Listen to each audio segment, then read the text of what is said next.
नाही, एक तर शेड्यूल कास्टचं जे वर्गीकरण आहे त्याला सुप्रीम कोर्टाचा सुरुवातीला विरोध होता. महाराष्ट्रामध्ये शेड्यूल कास्टच्या 59 जाती आहेत आणि ऑल इंडियामध्ये 1200 जाती आहेत.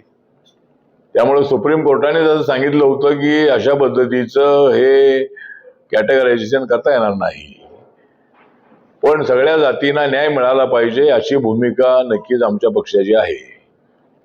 त्यामुळं एक तर त्यामध्ये वर्गीकरण करायला काय हरकत नाही अशी भूमिका आता सुप्रीम कोर्टाने घेतलेली आहे. आणि बाकीच्या समाजातले काही लोक, मातंग समाजातल्या लोकांची मागणी आग्रही आहे की आम्हाला वेगळं आरक्षण द्या. त्यामुळे आता महाराष्ट्रामध्ये त्याचा अभ्यास सुरू आहे. अभ्यास कमिटी नेमण्यात आलेली आहे. आता ती अभ्यास कमिटी जी आहे ती काय रिपोर्ट देते ते बघूया. पण जर वर्गीकरण होणार असेल तर शेड्यूल कास्टची जागा शेड्यूल कास्टलाच मिळाली पाहिजे. जर समजा बौद्ध समाजाला जास्त आरक्षणाचा फायदा झाला, गोष्ट खरी आहे, आणि मातंग समाजाला त्याचं नुकसान झालेलं आहे. त्याचं कारण हे आहे की शिक्षणामध्ये बौद्ध समाज अत्यंत पुढे गेलेला आहे आणि मातंग समाजामध्ये शिक्षणाचं प्रमाण कमी होतं. आता ते वाढवलं पाहिजे, ते वाढत आहे.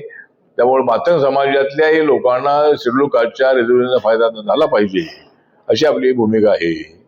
त्यामुळे आता कॅटेगरायझेशनच्या संबंधामध्ये काय रिपोर्ट येतो तो बघूया. पण आरपीआयचं मत असं आहे की सगळ्या जातींना आरक्षणाचा फायदा झाला पाहिजे अशी आमची भूमिका आहे.